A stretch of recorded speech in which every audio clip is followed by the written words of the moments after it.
Yo, what's good out there, world? I had to make this video about this epidemic that is festering within the conscious community, and it's called bias scholarship. It is a malignant cancer just spreading and destroying us. It creates all kind of doctrines and limits anybody's ability to grow at any kind of academic or scholastic level. And before I even start, we also have to acknowledge that everybody has a bias. That's not really the issue. Having a bias and conducting a bias scholarship are two different things. If anybody tells you that they have no bias towards any position, they're lying. Like, the 100% objective human being does not exist. So that's not the problem. But when you let your bias dictate how you study, that is the issue. I believe in the Bible, okay? I believe the Exodus happened. I believe Moses happened, okay? But let's say an article came out and these people claimed that they found Moses' staff, okay? Even though that staff being real would be complementary to my bias, I still have to attack it and rigorously scrutinize the evidence as if it's anything other than something that's not my bias, okay? So if I look at it and the date doesn't line up, the style that the staff is made is not consistent with the people of that time, and if the evidence does not add up, I have to say, hey, that's not Moses' staff. The evidence doesn't add up. Even though that staff being real would be complementary to my bias, I have to put my bias to the side and say, hey, the evidence does not support this claim. That's how you be an unbiased scholar, okay? See, the difference between a PhD and a Facebook scholar, a PhD is held accountable for every single thing he says, okay? See, he just can't go up on Facebook and put up some crazy stuff, because you know why? Somebody is going to look at that. Somebody from a university, somebody from a research team, somebody who's willing to provide him with funding for future projects. If he puts up some pseudo stuff, there's accountability held. If we talk about Joseph in the Bible, okay? If you ask a PhD, did Joseph exist? They'll say this. Well,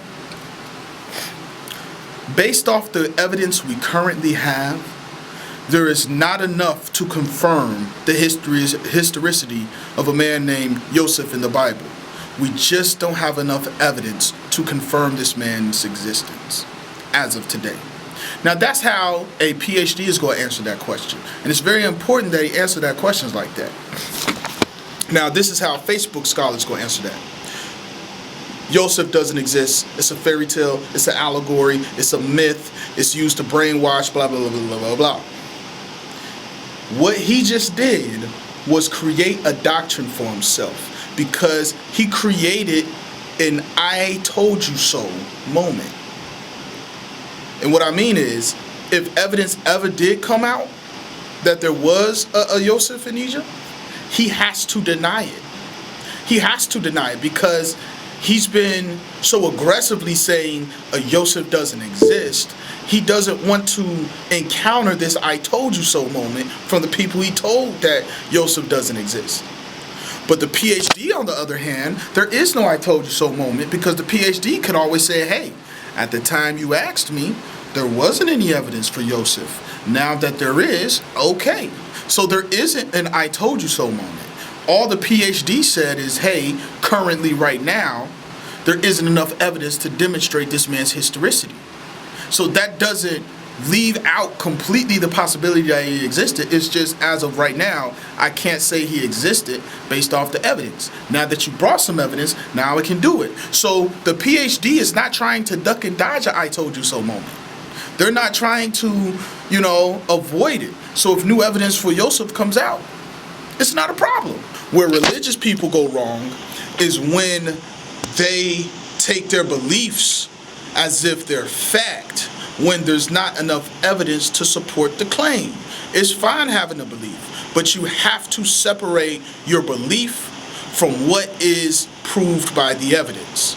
You know, I'll go back to me again. I believe the Exodus happened. I believe it happened. I believe there was Moses. But I understand there's not enough evidence to confirm those events happened. Okay? So it will be illogical for me to say, because it's my personal belief, therefore that's without a shadow of a doubt it happened. No, it don't work like that. You need evidence for confirmation for other people. I don't need evidence for confirmation for me, but if I'm going to present my case for other people, I have to have confirmation for them. And so far, there's not enough to make any conclusive statement that the Exodus happened. Okay? And that brings me back to the consensus. This is a part that really, out of everything, this one part annoys me. And let me tell you about the Facebook scholar that drives me nuts about the Facebook scholar.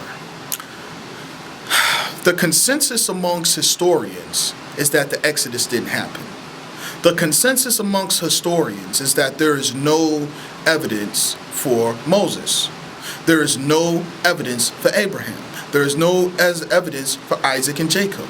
There is no evidence for Noah's flood. There is no evidence for Adam and Eve.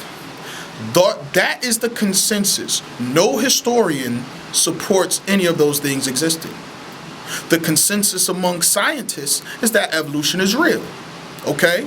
That evolution is verified and everything like that. Okay? So those things. So the Facebook scholar will look at all those things and be like, yeah, see, blue, blah, blah, blah, blah. But then the same people who said Moses doesn't exist, Abraham doesn't exist, Isaac doesn't exist, the same people that said that also say Yeshua was a real historical figure. But this is what happens when they say that. Oh, that's just the white man trying to push an agenda. What do you mean? That's the same people. The same people that said Yeshua existed are the same people that said the Exodus never happened and Moses never happened.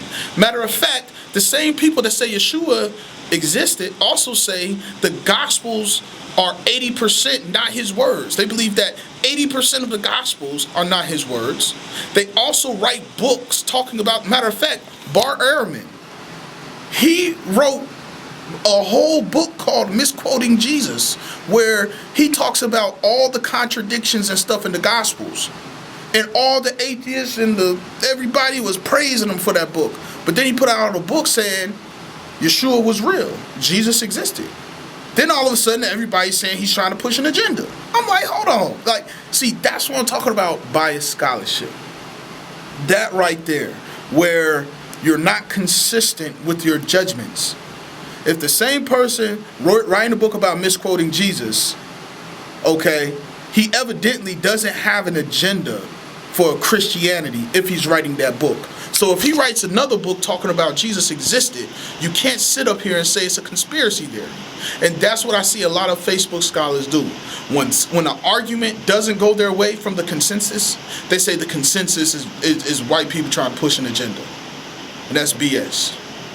So let's stop that. Unbiased scholarship is bad. Peace.